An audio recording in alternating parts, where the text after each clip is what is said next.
Titanic കോട്ട. റിഡ്യൂ കനാലിന്റെ ഒരു വശത്ത് പാർക്കും മറുവശത്തൊരു കെട്ടിടവുമാണ്. പുറമേ നിന്ന് നോക്കിയാൽ ആളനക്കം തീരെ ഇല്ലെന്ന് തോന്നും. അതൊരു കാസിലാണമ്മ എന്ന് പറഞ്ഞത് ചക്കരയാണ്.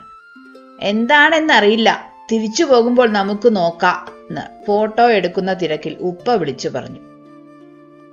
പാർക്കിലെ ഞങ്ങളുടെ കളിയും ഉപ്പാന്റെ ഫോട്ടോ എടുക്കലും കഴിഞ്ഞ് ഞങ്ങൾ തിരിച്ചു വരുമ്പോൾ നടന്നത് ചക്കര പറഞ്ഞ കോട്ടയുടെ മുന്നിലൂടെയാണ്.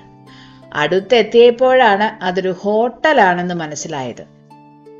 ഹോട്ടലിനല്ല, ആ കെട്ടിടത്തിനൊരു കഥയുണ്ടാവുമെന്ന് തന്നെ ഉമ്മ വിചാരിച്ചു. ശരിയായിരിക്കും ട്ടോ, പെട്ടെന്നൊന്നും അതിന്റെ ചിത്രം നമ്മുടെ മനസ്സിൽ നിന്ന് പോവൂല. ഞങ്ങൾ താമസിക്കുന്ന റൂമിൽ തിരിച്ചെത്തിയതും ഉമ്മ നെറ്റിൽ ഈ ഹോട്ടലിനെ കുറിച്ചുള്ള വിവരങ്ങൾക്കായി തിരയുന്നുണ്ടായിരുന്നു. ഫെയർമൗണ്ട് ഗ്രൂപ്പുകാരുടെ ഉടമസ്ഥതയിലുള്ളതാണത്രേ ഈ ഹോട്ടൽ.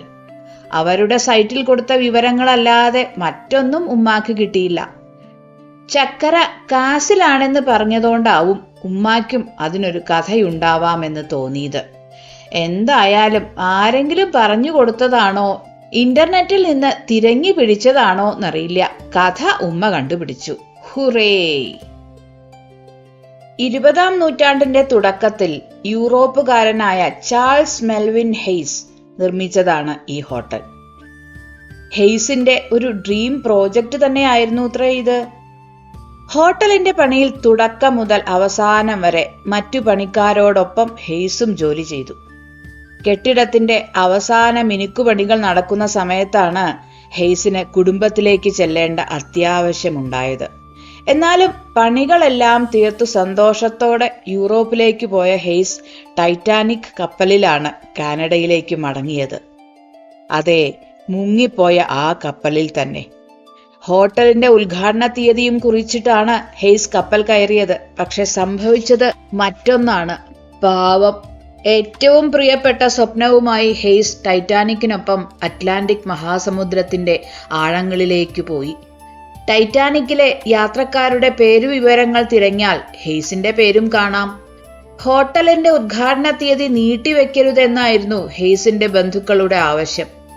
ഉദ്ഘാടനം കഴിഞ്ഞ് പിന്നെ എപ്പോഴാണ് ഹോട്ടൽ ഫെയർമൗണ്ട് ഗ്രൂപ്പുകാർ ഏറ്റെടുത്തതെന്നറിയില്ല.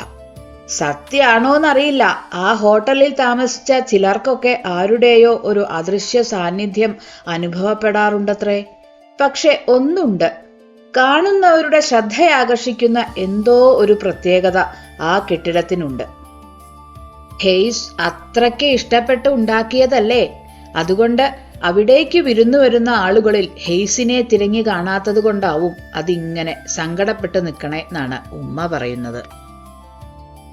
ഇനി എന്താ ഞാൻ ഒട്ടവയിൽ കണ്ടത്? ഒന്ന് ഓർത്തു നോക്കട്ടെ ട്ടോ. വിക്ടോറിയ മെമ്മോറിയൽ മ്യൂസിയം കാണാൻ പോയിട്ടുണ്ട്. കനേഡിയൻ മ്യൂസിയം ഓഫ് നേച്ചർ എന്നാണ് പുതിയ പേര്. പൂർണ്ണമായും കല്ലുകൊണ്ട് 20-ാം നൂറ്റാണ്ടിലെ കെട്ടിട നിർമ്മാണ രീതിയിൽ പടുത്തുയർത്തിയ കെട്ടിടത്തിലാണ് മ്യൂസിയം.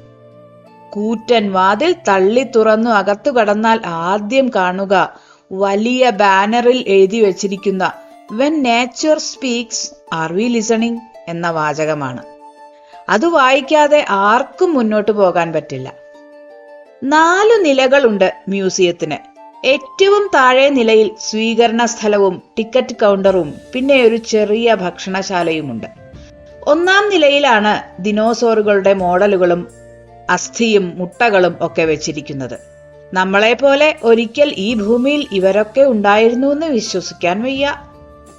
അടുത്ത നിലയിൽ അപൂർവ ശേഖരങ്ങൾ സൂക്ഷിച്ചു വെച്ചിരിക്കുന്നു. പലതുമുണ്ട്. നാണയങ്ങൾ, പാത്രങ്ങൾ, ആഭരണങ്ങൾ, ചിത്രങ്ങൾ, അങ്ങനെ കുറേയേറെ. അതിനടുത്തത് ഗാലറിയാണ്.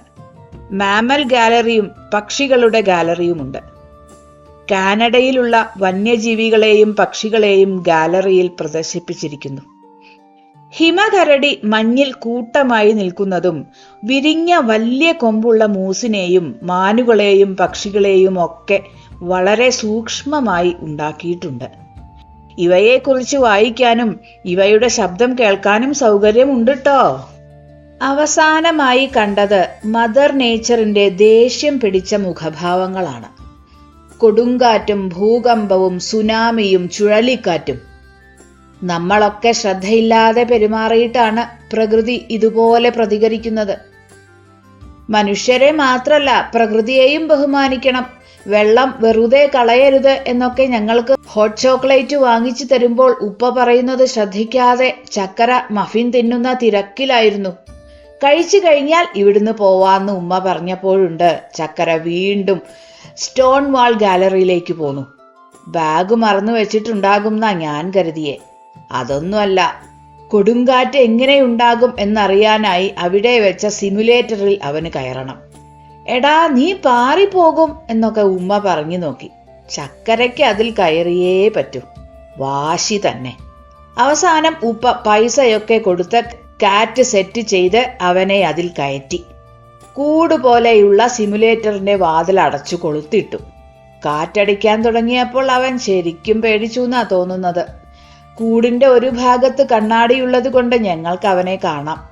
മുഴുവൻ സമയം അതിനുള്ളിൽ നിൽക്കാതെ പകുതിക്ക് വെച്ച് അവൻ അത് നിർത്തിച്ച് പുറത്ത് ചാടി.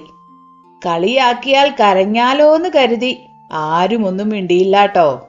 ഞാനിതൊക്കെ ഇവിടെ വന്ന് നിങ്ങളോട് പറഞ്ഞൂന്ന് അവൻ അറിയണ്ട. സങ്കടാവും. ചെറുതല്ലേ അവൻ.